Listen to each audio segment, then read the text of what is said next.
Hello. Nag-buffet kami ni Ana. Anong say mo, Ana? You like the buffet, Hokkaido? Seafood buffet and Long Beach. Ayan, ang mga salad. Ayan, hanggang doon sa paupo. Yan ang mga pagkain. Sulitin namin ni Ana.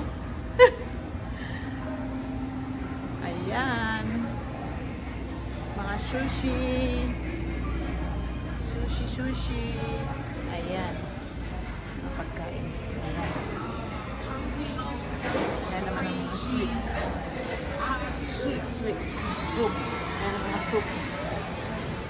Fried rice. At dito na kami sa upuan. Ayan. May mga mais din.